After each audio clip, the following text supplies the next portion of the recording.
Hello friends, welcome to everyone. तो आम prepare करुचे एसएसबी टीजीटी एग्जाम पाई जोटा कि आम मॉडर्न हिस्ट्री रो एमसीक्यू करुचे इंपोर्टाट क्वेश्चन। तो चलतु स्टार्ट करवा। फर्स्ट क्वेश्चन 146 जो मैंने पूर्व क्लास देखी ना देखीदे। आम मॉडर्न हिस्ट्री पूरा एमसीक्यू करुचे जोटा कि ये ही क्वेश्चन निहाती भाव में आसो एग्जाम। यहाँ तो सब एग्जाम ही हिस्ट्री पकड़। तो 146 number, select the correct chronological order of the following events from the quotes given below। Order लिखा। पूना पैक्ट केबे होइतिला ना 1932। एटा हमें प्रीवियस पढ़ी 1932 एग्जाम रे आसे।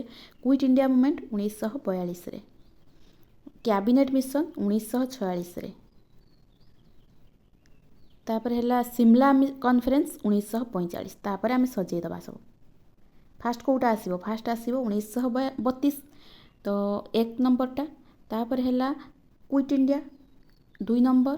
तापर हैला 1945 सिमला कॉन्फ्रेंस 4 नंबर। तापर देन 3 नंबर। तो यहाँ हूँ ऑप्शन ए हम आंसर। तेणु आम जानिले ये इयर गुड़ाक सब गुड़ा क्वेश्चन आसो। पूना पैक्ट आम जानिले 1932 रे। आउ क्विट इंडिया हूँ 1942। यहाँ एग्जाम आसला 8 अगस्त 1942 रे क्विट इंडिया मूवमेंट होता। Cabinet mission 1946। सिमला कॉन्फ्रेंस 1945।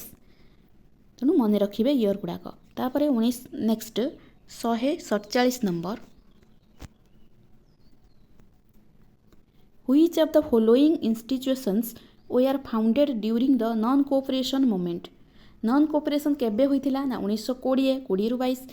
तो सही टाइम रे कोटा फाउंड होइतिला कौन कौन ना काशी विद्यापीठ, गुजरात विद्यापीठ, जामिला मिलिया, काशी हिंदू विश्व। यहाँ नुह। तेणु 1 2 3 हम आंसर ऑप्शन सी। देखो काशी विद्यापीठ यहाँ भी नॉन कोऑपरेशन टाइम रे होइतिला केबे ना 1921 रे। मन रखिए। तापर हैला गुजरात विद्यापीठ 1920 रे।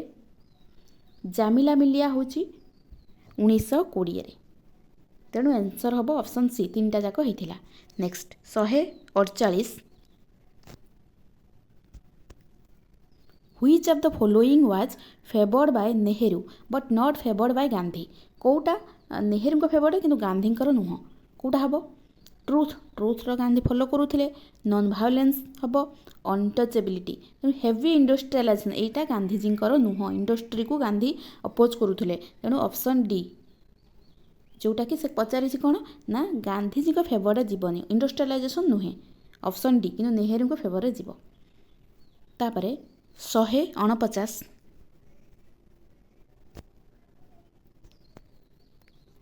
Nehru had no regard for Upanishad. तार रिजन कौन ना हिज एटीट्यूड वाज साइंटिफिक। तेणु ये कहला जे नेहरू उपनिषद प्रति ये नथिले ना। एटा भूल। नेहरू उपनिषद को प्रिफर करुले। तापर नेहरू आटीट्यूडटा साइंटिफिक थिला। एटा भी ठीक अच्छे। नेहरू आटीट्यूड साइंटिफिक थिला। तेणु ऑप्शन ये कौन हम ना यहीटा भूल हम कहीं हम उपनिषद हम। तेणु यहीटा ही ठीक। R A false R true. Option D हम। यहाँ नेहरू साइंटिफिक एटीट्यूड को फॉलो करुले आ उपनिषद को भी प्रिफर करती। तेणु ये नॉट दे। तो ऑप्शन ए। नेक्स्ट 149 गला। 150, who among the following Pakistani national was awarded Bharat Ratna by the Indian government. को पाकिस्तानी नेशनल जे कि भारत रत्न पाई इंडियन गवर्नमेंट को द्वारा। से पाकिस्तानी लोक किंतु इंडियन गवर्नमेंट द्वारा भारत रत्न पाई किए हम ना खान अब्दुल गाफर खान। ये क्वेश्चनटा भी आसी था एग्जाम रे। ऑप्शन सी हम आंसर। खान अब्दुल गाफर खान जी कि पाकिस्तानी लोक से भारत रत्न पाई इंडिया गवर्नमेंट द्वारा। Next question 151, in Delhi Congress section on 14 June 1947 the resolution for India's partition was passed. The section was presided over डेस। से पचारि दिल्ली कांग्रेस सेक्शन में जिते 1947 मसीहा आमर जो स्वाधीनता होता 14 जून 1947 रे the resolution for India's partition pass कराइला। सेतेबेले किए आमर प्रेसिडेंट थिले? किए थिले ना आमर Rajendra Prasad. Option A.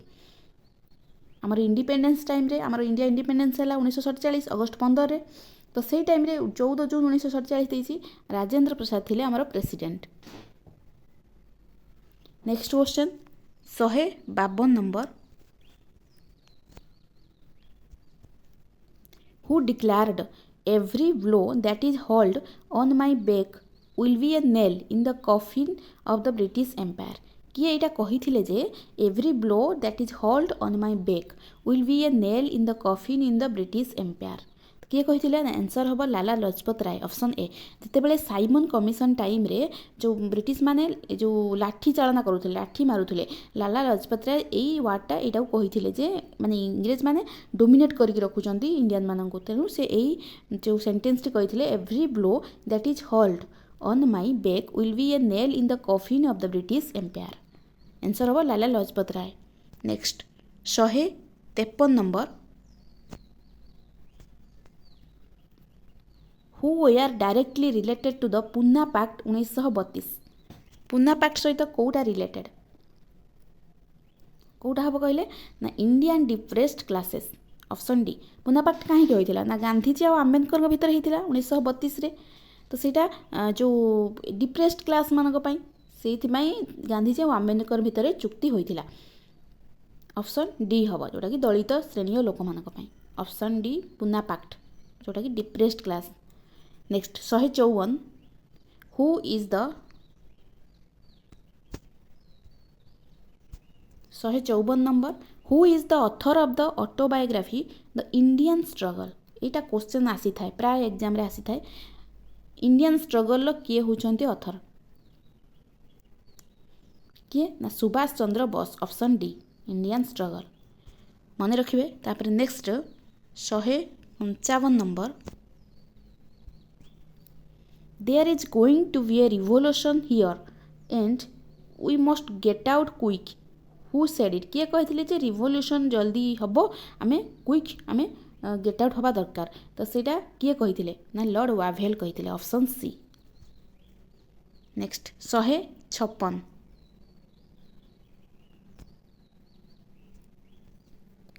who was nominated president of the Indian National Congress after the resignation of the Subhash Chandra Bose Subhash Chandra Bose resign पर जो प्रेसिडेंट थे Subhash Chandra Bose Indian National Congress resign देला तापर किए आमर प्रेसिडेंट हेले तो कौन हम आंसर सुभाष चंद्र बोस 1939 रे रिजाइन देथिले से टाइम रे जो थिले कोडी ना आमर हरिपुरा सेक्शन ले थिले हरिपुरा सेक्शन ले थिले सुभाष चंद्र बोस तो सही टाइम रे जेतबेले से रिजाइन दे देले 1939 से टाइम रे राजेंद्र प्रसाद प्रेसिडेंट हेथिले ऑप्शन बी हबो answer next question 157 number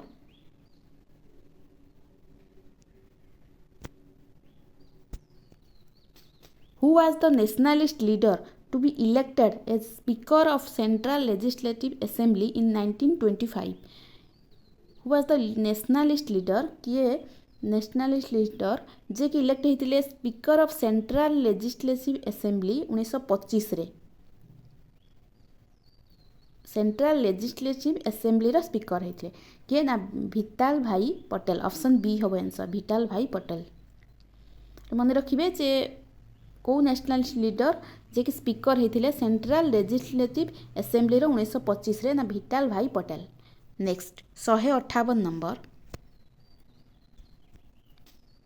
the first mass movement started by Gandhiji Mahatma Gandhi was कोटा हाँ Mahatma Gandhi first mass movement कोटा थिला non cooperation movement option A से जोटा कि फास्ट थिला मूवमेंटा 1920 रे non cooperation movement next question 159 who had founded the independent league किए माने फाउंड बाहर करथिले किए ना मोतीलाल नेहरू ऑप्शन ए मोतीलाल नेहरू किए ना जवाहरलाल नेहरू पिता फादर तेणु इंडिपेंडेंट लीग हूँ मोतीलाल नेहरू द्वारा फाउंड होता next 160 during India struggle for independence who was the first to start satyagraha first किए सत्याग्रह स्टार्ट करथिले किए ना Mahatma Gandhi option D first माने सत्याग्रह किए बाहर करथिले Mahatma Gandhi next 161 Sabarmati Ashram established by Mahatma Gandhi during the course of India's independence movement is located the outskirt of Sabarmati Ashram कौटी माने जो महात्मा गांधी से करथिले से कौटी एटा क्वेश्चन भी प्राय टाइम आसी थाए जे अहमदाबाद गुजरात रो अहमदाबाद ठारे साबरमती आश्रम एटा इंपोर्टेंट क्वेश्चन। नेक्स्ट 162 नंबर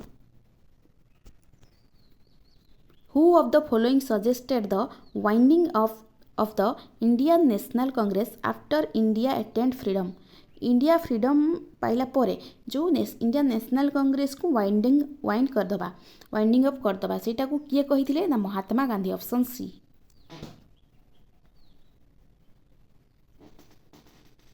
से सजेस्ट देथिले जे माने महात्मा गांधी सजेशन देथिले जे हमर इंडिया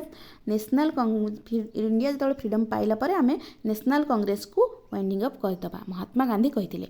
नेक्स्ट 163 नंबर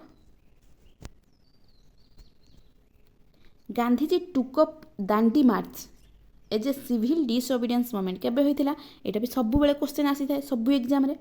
तो 12 मार्च 1930 रे जो दांडी मार्च केबे होइतिला बा पचारिबा सिविल डिसओबिडियंस मूवमेंट 12 मार्च 1930 रे बा सल्ट सत्याग्रह बोली ताको कहा जाए जोटा कि लुण पई जो सत्याग्रहटी हेइतिला लवण सत्याग्रह 12 मार्च 1930।